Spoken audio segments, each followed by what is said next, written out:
এই মেয়েটির এক অদ্ভুত ক্ষমতা আছে। যখন সে লক্ষ্য করল একটি দম্পতি হাঁটছে, তখন হঠাৎ সে হাতে থাকা চিত্রকর্মটি খুলে দেখালো। তারপর সে চোখ বন্ধ করল, কিন্তু তার হাত থামল না। কিছুক্ষণের মধ্যে কাগজে একটি চিত্র আঁকা হয়ে গেল। এরপর মেয়েটি সেই ব্যক্তির দিকে ছুটে গেল। চিত্রটি তাকে দিয়ে সে ফিরে এলো। দম্পতি খুব বেশি ভাবল না, তারা চমকে গেল চিত্রটি দেখে। দেখা গেল চিত্রে সেই ব্যক্তির ভয়ঙ্কর মৃত্যুর দৃশ্য ছিল। এ সময় নির্মাণ সাইটের একটি রেলগাড়ি হঠাৎ ভেঙে পড়ে। পড়ে যাওয়া হালটি ওই ব্যক্তিকে সরাসরি আবর্জনার ডাস্টবিনে ফেলে। চিত্রের সঙ্গে পুরো ভিন্ন দৃশ্য। পুলিশও দ্রুত বিষয়টি লক্ষ্য করল। তারা প্রথমবারই মেয়েটিকে চিনে ফেলল। যদিও তদন্তে দেখা গেছে ওই ব্যক্তির মৃত্যু দুর্ঘটনাজনিত, তবুও এই অদ্ভুত মেয়েটিকে জিজ্ঞাসাবাদের জন্য ডাকা হলো। যখন পুলিশ তার বাসায় গেল, তারা তখনই তাকে দেখল। পরবর্তী জিজ্ঞাসাবাদে জানা গেল মেয়েটির ভবিষ্যৎবাণীর ক্ষমতা আছে। মেয়েটি কিছুটা অনিশ্চিত ছিল। এ সময় মেয়েটির মনে আবার একটি ভবিষ্যতের ছবি এলো। দেখা গেল এখানে একটি বিশাল বিপর্যয় ঘটছে। চারপাশে মৃতদেহ, কিছু মানুষ উড়ে গেছে। শেষ পর্যন্ত মেয়েটি ভবিষ্যতের ছবিতে একটি প্ল্যাক লক্ষ্য করল। যখন সে সচেতন হলো এবং বাস্তবে ফিরে এলো, তখন সরাসরি মেয়েটিকে সবকিছু বলল যা সে দেখেছে। যদিও এটি অনেক অদ্ভুত শোনায়, মেয়েটির সকাল থেকেই ভবিষ্যৎবাণী মনে ছিল।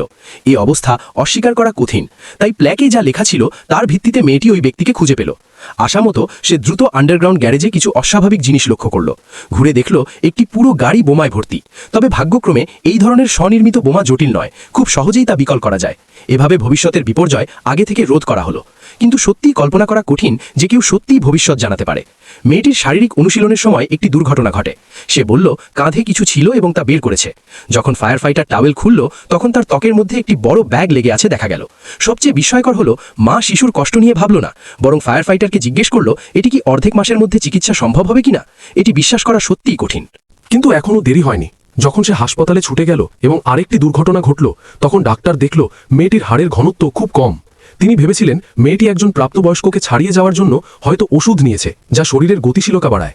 কিন্তু কোনো স্পষ্ট প্রমাণ ছিল না, কারণ তারা কারো জন্য প্রেসক্রিপশন দিতে পারছিল না। ফায়ার ফাইটার শুনে কিছু করতে পারল না। সে কেবল মেয়েটির মায়ের সঙ্গে কথা বলতে পারল। সে আশা করেছিল মা এই ধরনের ক্ষতি বন্ধ করবেন।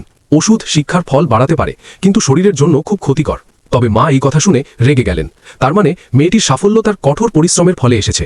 ওষুধ ব্যবহার করা সম্পূর্ণরূপে অগ্রহণযোগ্য। তিনি সাথে সাথে প্রেসক্রিপশন চাইলেন। ফলাফল হিসেবে কোনো দুর্ঘটনা ঘটেনি। সত্যিই এটি মেয়েটির রক্তে পাওয়া গেল। কিন্তু আশ্চর্যের বিষয় হলো এটি মেয়েটির মা করেননি।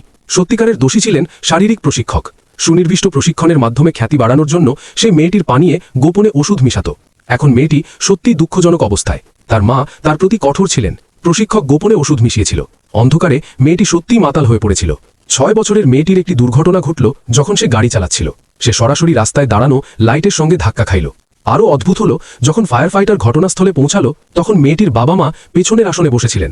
এই সময় মা হালকা স্তম্ভিত ছিলেন। বাবাও মাতাল ছিলেন। তিনি ভেবেছিলেন অন্য কোনো কারণ থাকতে পারে। কিন্তু যখন শিশুর কাছে জিজ্ঞেস করা হলো, সত্যি চমকে গেলেন।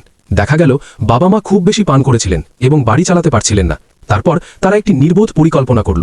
তারা শিশুকে জোর করে গাড়ি চালাতে বলল যাতে তারা ফিরতে পারে। ফায়ার ফাইটার এটি শুনে খুব রেগে গেল। সে ঘটনাস্থলে আগুন নিয়ন্ত্রণ করল। মেয়েটি খুব আহত হয়েছিল।